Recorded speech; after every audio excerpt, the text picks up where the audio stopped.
The Complete Tales of Winnie the Pooh, written by A. Milne, with decorations by Ernest H. Shepard. Chapter 1, in which we are introduced to Winnie the Pooh and some bees, and the stories begin. Here is Edward Bear coming downstairs now, bump, bump, bump on the back of his head, behind Christopher Robin. It is, as far as he knows, the only way of coming downstairs, but sometimes he feels that there really is another way, if only he could stop bumping for a moment and think of it. And then he feels that perhaps there isn't. Anyhow, here he is at the bottom and ready to be introduced to you, Winnie the Pooh. When I first heard his name, I said, just as you were going to say, but I thought he was a boy. So did I, said Christopher Robin. Well, then you can't call him Winnie. I don't. But you said he's Winnie the Pooh. Don't you know what "the" means? Yes, now I do, I said quickly, and I hope you do too, because it is all the explanation you are going to get. Sometimes Winnie the Pooh likes a game of some sort when he comes downstairs, and sometimes he likes to sit quietly in front of the fire and listen to a story. This evening, what about a story? Said Christopher Robin. What about a story? I said. Could you very sweetly tell Winnie the Pooh one? I suppose I could, I said. What sort of stories does he like? About himself, because he's that sort of bear. Oh, I see. So could you very sweetly? I'll try, I said. So I tried. Once upon a time, a very long time ago now, about last Friday, Winnie the Pooh lived in a forest all by himself under the name of Sanders. What does under the name of mean? Asked Christopher Robin. It means he had the name over the door in gold letters and lived under it. Winnie the Pooh wasn't quite sure, said Christopher Robin. Now I am, said a growly voice. Then I will go on, said I. One day when he was out walking, he came to an open place in the middle of the forest, and in the middle of this place was a large oak tree, and from the top of the tree there came a loud buzzing noise. Winnie the Pooh sat down at the front of the tree, put his head between his paws, and began to think. First of all, he said to himself, that buzzing noise means something. You don't get a buzzing noise like that, just buzzing and buzzing without its meaning something. If there's a buzzing noise, somebody's making a buzzing noise, and the only reason for making a buzzing noise that I know of is because you're a bee. Then he thought another long time and said, and the only reason for being a bee that I know of is making honey. And then he got up and said, and the only reason for making honey is so as I can eat it. So he began to climb the tree.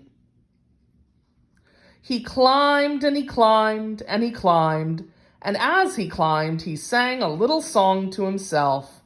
It went like this. Isn't it funny how a bear likes honey? Buzz, buzz, buzz, I wonder why he does. Then he climbed a little further, and just a little further. By that time he had thought of another song. It's a very funny thought that if bears were bees, they'd build their nests at the bottom of trees. And that being so, if the bees were bears, we shouldn't have to climb up all those stairs. He was getting rather tired by this time, so that is why he sang a complaining song. He was nearly there now, and if he just stood on that branch, crack! Oh, help, said Pooh as he dropped 10 feet on the branch below him. If only I hadn't, he said as he bounced 20 feet onto the next branch. You see what I meant to do, he explained as he turned head over heels and crashed onto another branch 30 feet below, What I meant to do, of course it was rather, he admitted as he slithered very quickly through the next 6 branches. It all comes, I suppose, he decided as he said goodbye to the last branch, spun around 3 times, and flew gracefully into a gorse bush. It all comes of liking honey so much. Oh, help. He crawled out of the gorse bush, brushed the prickles from his nose, and began to think again. And the first person he thought of was Christopher Robin. "Was that me?" said Christopher Robin in an awed voice, hardly daring to believe it. "That was you." Christopher Robin said nothing, but his eyes got larger and larger, and his face got pinker and pinker. So Winnie the Pooh went round to his friend Christopher Robin, who lived behind a green door in another part of the forest. "Good morning, Christopher Robin," he said. "Good morning, Winnie the Pooh," said you. "I wonder if you've got such a thing as a balloon about you." "A balloon?" "Yes, I just said to myself coming along, I wonder if Christopher Robin has such a thing as a balloon about him. I just said it to myself, thinking of balloons and wondering." "What do you want a balloon for?" he said. Winnie the Pooh looked round that nobody was listening, put his paw to his mouth, and said in a deep whisper, "Honey." "But you don't get honey with balloons." "I do," said Pooh. "Well, it just happened that you had been to a party the day before at the house of your friend Piglet, and you had balloons at the party. You had had a big green balloon, and one of Rabbit's relations had had a big blue one and had left it behind, being really too young to go to a party at all, and so you had brought the green one and the blue one back home with you. Which one would you like?" you asked Pooh. He put his head between his paws and thought very carefully. "It's like this," he said. "When you go after honey with a balloon, the great thing is not to let the bees know you're coming. Now, if you have a green balloon, they might think you were only part of the tree and not notice you. And if you have a blue balloon, they might think you were only part of the sky and not notice you. And the question is, which is most likely?" "Wouldn't they notice you underneath the balloon?" you asked. "They might, or they might not," said Winnie the Pooh. "You never can tell with bees."